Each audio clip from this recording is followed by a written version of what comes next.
मित्रहो नमस्कार. समाज म्हणून आज आपण कुठे चाललो आहोत या प्रश्नाचा गंभीरपणे विचार करण्याची वेळ आपल्यावर आले. दुसऱ्याला मिळणाऱ्या लाभावर, त्याच्या उत्पन्नावर आणि तो किती नफा कमवतो यावर लक्ष ठेवणं हे खरंच योग्य आहे का हो? एखादा माणूस स्वतःच्या कष्टानं गुंतवणूक करून जोखीम घेऊन काहीतरी उभं करतो आणि आपण त्याच्यावर नजर ठेवतो. त्याला किती मिळतंय, तो किती कमावतो हे बघण्यात आपल्याला समाधान का मिळतंय? आता हाच प्रश्न आपण शासनाच्या धोरणाकडे वळवूया.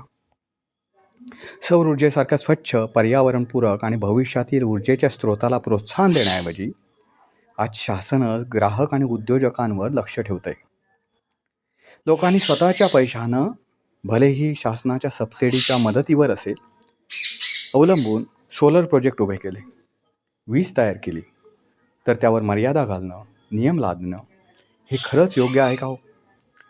आज आपण याच विषयावर सविस्तर चर्चा करणार आहोत. आणि महत्त्वाचं म्हणजे मित्रांनो, तुम्हाला मी एक प्रश्न विचारणार आहे की जे दळभद्री शासन रस्ता, वीज, पाणी या मूलभूत सुविधा महाराष्ट्र राज्य स्वतंत्र झाल्यापासून इतक्या वर्षात देऊ शकलं नाही, त्या शासनानं स्वतःच्या गरिबीकडे दुर्लक्ष करून आणि आपण स्वतः शासन म्हणून जनतेला काय देतो याचा विचार न करता असे नियम लादणं हे योग्य आहे का? याच्यावर तुम्ही हा व्हिडिओ पाहिल्यानंतर कॉमेंट्समध्ये व्यक्त व्हायचं आहे. तर मित्रहो, व्हिडिओ कुठंही स्किप न करता शेवटपर्यंत पाहायला विसरू नका. मित्रहो नमस्कार, तुम्ही पाहताय विचारमोती. आज आपण एका अतिशय महत्त्वाच्या विषयावर बोलणार आहोत. शासनाचं सौर ऊर्जा धोरण आणि त्याचे वास्तव परिणाम. सौर ऊर्जा म्हणजे भविष्यातील ऊर्जेचा आधार. सरकार नेहमी सांगतं सोलर वापरा, पर्यावरण वाचवा. पण प्रत्यक्षात काय होतं माहिती आहे का? लोकांनी स्वतःच्या पैशाने आणि शासनाच्या सबसिडीवर सोलर प्लांट बसवला, दिवसा वीज तयार करायला सुरुवात केली. पण आता शासनाने जे काही नियमावली तयार केले आहे, जे काही नियम तयार केले आहेत ते अतिशय कठोर आहेत. त्यामुळे स्वतः तयार केलेली वीज वापरण्याचं स्वातंत्र्यसुद्धा ग्राहकांना मिळत नाही आणि उरलेली वीज जी आहे ती योग्य दरानं विकतासुद्धा येत नाही.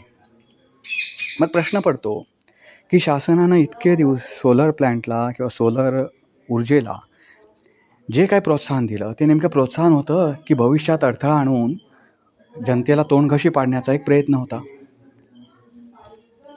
आज अनेक ठिकाणी असे नियम दिसतात की नेट मीटरिंगवर मर्यादा आल्यात, अतिरिक्त विजेचे दर कमी करण्यात आले, कमर्शियल वापरासाठी कठोर अटी लादण्यात आल्यात, दिवसा तयार झालेली वीज रात्री वापरण्यावर अडथळे करण्यात आले. याचा थेट परिणाम कोणावर होतो मित्रांनो? तर सामान्य ग्राहक, छोटे उद्योग आणि महत्त्वाचं म्हणजे शेतकरी. आपण बघायला गेलं तर सामान्य ग्राहक हा वीज निर्मिती करतो कशासाठी? तर आपल्याला वीज बिलातून सुटका मिळावी याच्यासाठी. पण त्याच्यावर अशा मर्यादा टाकण्यात आलेल्या आहेत की ते वीज निर्माण करू शकतात, पण त्यांच्याकडची अतिरिक्त वीज ही जवळपास 3-1 रुपये प्रति युनिट या दरानं शासन घेईल आणि त्याला जर परत गरज लागली तर तीच वीज त्याला 8 रुपयाने विकेल. या मधल्या ह्याच्यात शासनानं वीज घेणं आणि देणं याच्यात शासनाचा एक रुपयाचाही घाम नाही, कष्ट नाही याच्यामागे. शासन त्यांच्याकडून नियम लादून अनिर्बंधपणे म्हणजे अन्यायकारक रीतीनं ती वीज ओढून घेणं स्वतःकडे, आणि त्यांना लागली वीज की त्यांनी तयार केलेलीच वीज त्यांना 5 रुपये स्वतःचा नफा ठेवून युनिट मागे त्यांना विकणार. आता मित्रांनो, हा विषय इतका गंभीर आहे की मी तुम्हाला सांगतो, 2023च्या आकडेवारीनुसार राज्यामध्ये 3.5 लाख सौर ऊर्जेचे ग्राहक होते. ज्यावेळी 3 वर्षापूर्वी तुम्हाला माहिती असेल सौर ऊर्जा ही काय फार मोठ्या वेगानं पसरलेली नव्हती. त्यावेळी जनजागृती नुकतीच सुरू झाली होती आणि गेल्या 3 वर्षामध्ये जे ॲड झालेले ग्राहक आहेत ते जर धरले तर सौर ऊर्जेचे राज्यात ग्राहक 7 ते 8 लाखापेक्षा जास्त आहेत. महावितरणचे ग्राहक म्हणजे जे प्रत्यक्ष वीज वापरतात त्या ग्राहकांची संख्या जवळपास 3.5 कोटीच्या घरात आहे. म्हणजे बघायला गेलं तर 10 ते 12% वीज ग्राहक यांच्याकडे सोलर सिस्टीम आहे.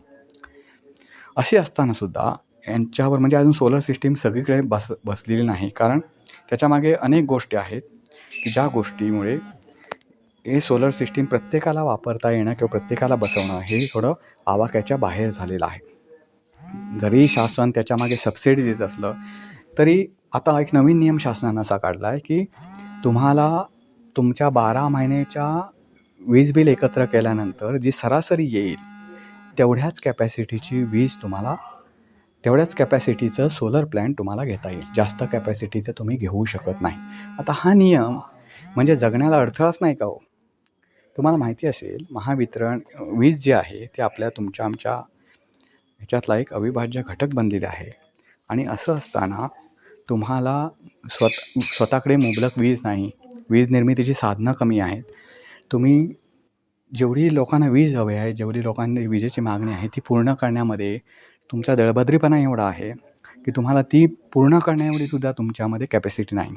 आणि जो सामान्य ग्राहक असेल, उद्योजक असेल, स्वतः वीज निर्मिती करून स्वतःचं पोट भरतोय, लोकांना रोजगार देतोय, तर त्यालासुद्धा तुम्ही करू देत नाही. असं कुठल्या विचारांचं दळभद्री शासन आपण राज्यामध्ये बसवलं आहे? खरंच मित्रांनो, याच्यावर विचार करण्याची वेळ आलेली आहे. आज जर आपण राज्याची परिस्थिती पाहिली तर रस्ते, पाणी, वीज या मूलभूत सुविधासुद्धा अनेक लोक असे आहेत, सामान्य लोक, की त्यांना या सुविधासुद्धा वेळेत मिळत नाहीत.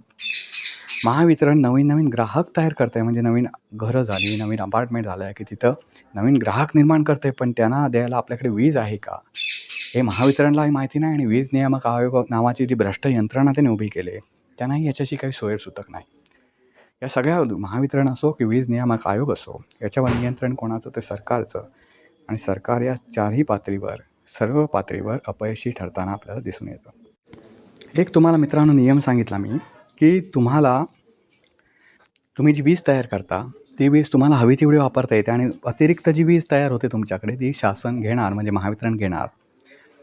आणि जेव्हा तुम्हाला ही अतिरिक्त वीज लागेल तेव्हा तीच तुम्हाला 5 रुपये जास्तीचे ठेवून त्याच्यावर तुम्हाला ती वीज विकणार. म्हणजे तुम्ही सौर ऊर्जा बसवून काय गुन्हा केला आहे का हो? हा नियम एक झाला. दुसरा एक नियम असा आहे जो रात्र म्हणजे 24 तास ज्या कंपन्या चालतात त्यांच्यासाठी अतिशय जाचक आहे. त्याच्यासाठी नियम असा आहे की तुम्ही जे दिवसभरात वीज निर्मिती कराल तेवढी दिवसभरातच वापरू शकता. रात्री तुम्हाला ती वीज वापरता येणार नाही. दिवसभरात तयार केली ती महावितरण घेईल आणि तुम्हाला ते मगाशी सांगितल्याप्रमाणे वेगळ्या रेटने विकेल, त्याच्यावर काही स्वतःचा नफा ठेवून. तो नफा कमी नाही बरं, एका युनिटमागे 4 ते 5 रुपयाचा नफा आहे.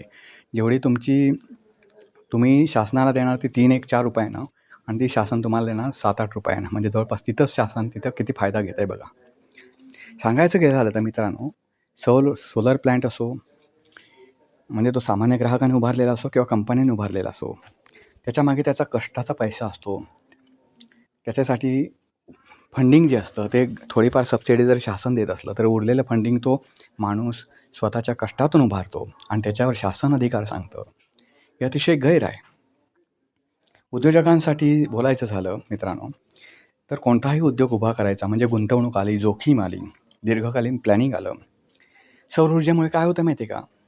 तसं पाहायला गेलं तर उद्योजक आपल्याकडे येत नाही अशी आपण बोंबाबोंब करतो, पण आपलं शासन त्यांना येऊ देतं का हो?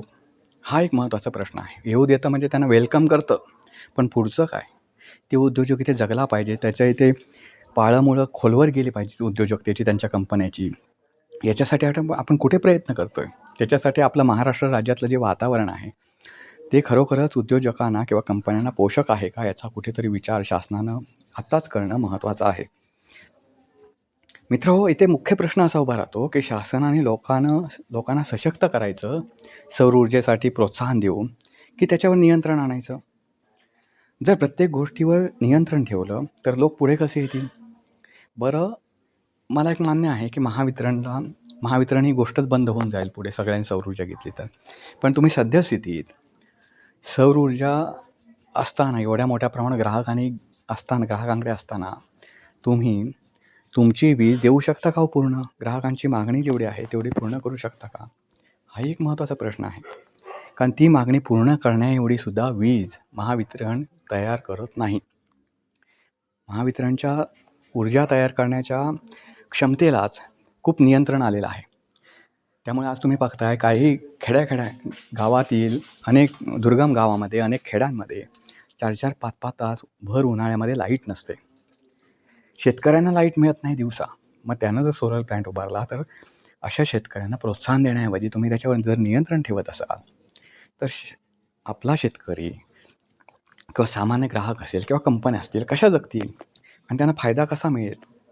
शासन या गोष्टीवर कुठेतरी लक्ष ठेवणार आहे का? हा एक महत्त्वाचा प्रश्न आहे. जर हेच शासनाचं धोरण चालू राहिलं तर सोलर गुंतवणूक कमी होईल, लोकांचा विश्वास कमी होईल, पर्यावरणपूरक ऊर्जेचा वेग मंदावेल आणि शेवटी नुकसान मात्र सर्वांचंच होईल. त्यामुळे शासनानं या बाबतीतलं धोरण जे आहे ते स्पष्ट आणि स्थिर असावं, स्थिर करावं. ग्राहक आणि उद्योजकांना सौर ऊर्जेच्या बाबतीत स्वातंत्र्य द्यावं, योग्य दरानं वीज खरेदी करावी. ज्या ग्राहकांची अतिरिक्त वीज तयार होते सौर ऊर्जेद्वारे ती योग्य दरानं वीज खरेदी करावी आणि त्यांना योग्य दरानंच वीज विकावी.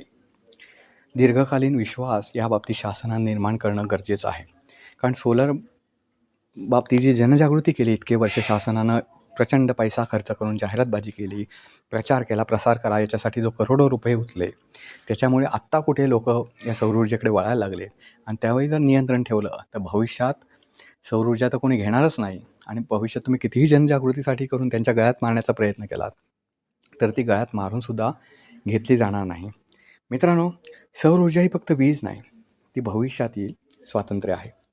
जर आपणच आज त्यांच्यावर मर्यादा घातल्या तर उद्या आपणच त्याची किंमत मोजू. शासनाने लोकांवर लक्ष ठेवण्यापेक्षा लोकांना पुढे जाण्यासाठी मार्ग मोकळा करायला हवा. तुम्हाला काय वाटतं? हे धोरण योग्य आहे का? तुमचं मत कॉमेंटमध्ये नक्की कळवा. व्हिडिओ आवडला असेल तर लाईक करा, शेअर करा आणि चॅनेलला सबस्क्राईब करायला विसरू नका. पुन्हा भेटू पुन्हा एका अशाच नवीन विषयावरील व्हिडिओसह. तोपर्यंत नमस्कार.